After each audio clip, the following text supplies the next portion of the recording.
ভয়ঙ্কর বাস দুর্ঘটনা এই ময়নাগুড়িতে। জানা যাচ্ছে এই বাসটি নাকি ছিল সরকারি বাস। বাসটি কোচবিহার থেকে শিলিগুড়ির দিকে যাচ্ছিল এবং শিলিগুড়ির দিকে যাওয়ার পথে তিস্তা সেতু পার হয়ে উল্লাডাবাড়িতে দাঁড়িয়ে থাকা একটি ট্রাককে ধাক্কা মারে। শোনা যায় যে ট্রাকের নাকি চাকা পাংচার হয়ে যাওয়াতে ট্রাকটি রাস্তার একপাশে দাঁড়িয়েছিল, কিন্তু বাসটা নিয়ন্ত্রণ হারিয়ে ওই ট্রাকটিকেই ধাক্কা মারে। বাসের কিছু কিছু মানুষের মুখে শোনা যাচ্ছে যে ওই বাসটির চালক তিনি নাকি ঘুমিয়ে পড়েছিলেন, যার ফলে এই দুর্ঘটনাটি ঘটেছে এবং বাসের বাঁ দিকটা ভীষণভাবে পিছটে গেছে এবং সেখানে থাকা মহিলা এবং বাচ্চাদের অনেক ক্ষতি হয়েছে। এখনো পর্যন্ত পাওয়া খবর থেকে 40 জন আহত এবং 5 জনের মৃত্যু হয়েছে। মুখ্যমন্ত্রী শুভেন্দু অধিকারী শোকাহত পরিবারগুলোকে সমবেদনা জানিয়েছে এবং বলেছেন যে 5 লক্ষ টাকা করে তাদের সাহায্য দেওয়া হবে এবং যারা একটু বেশি আহত হয়েছে তাদের 1 লাখ টাকা এবং যারা একটু কম আহত হয়েছে তাদের 50,000 টাকা সাহায্য দেওয়া হবে।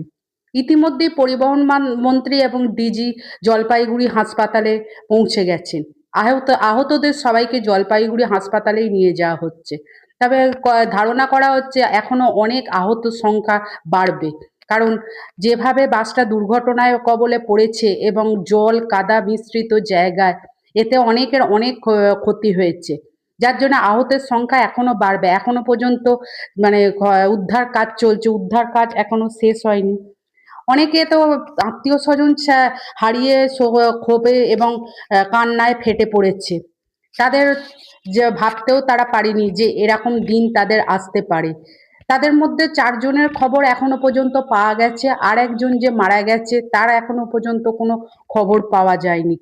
শুভেন্দু অধিকারী ঘোষণা করেছেন যে এইভাবে যদি পথ দুর্ঘটনা হতে থাকে, ওই পথ দুর্ঘটনার ক্ষেত্রে ওই রাস্তাঘাটে কোনো ত্রুটি আছে কিনা সেটা দেখবার জন্য উনি ঘোষণা করেছেন। কিন্তু এটা তো বাস দুর্ঘটনাটা যে ঘটেছে এটা সম্পূর্ণ বাস চালকের ভুলের জন্য, রাস্তার কোনো ক্ষতির জন্য না, তাও উনি ঘোষণা করেছেন।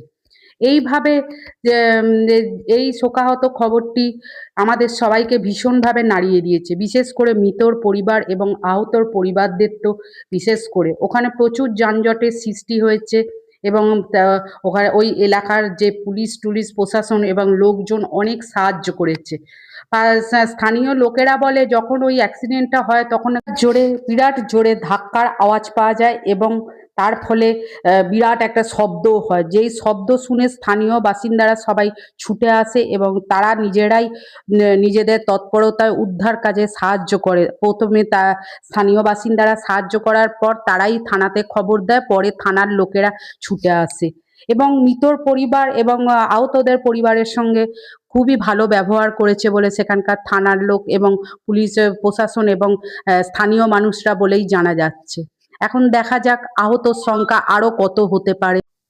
অনেকে মন্তব্য করছে যে এই যে বিনা পয়সায় সরকারি বাস সরকার যে ব্যবস্থা করেছে, সেই সরকারি বাসে চাপার জন্য মহিলাদের ভিড় প্রচুরভাবে বেড়ে যায় এবং যার ফলে বাসে ভিড় থাকার ফলে এই অ্যাক্সিডেন্টগুলো হচ্ছে বলেই অনেকে আশঙ্কা করছে। আপনারা কি আমার সঙ্গে একমত? তাহলে কমেন্টে জানাবেন অবশ্যই।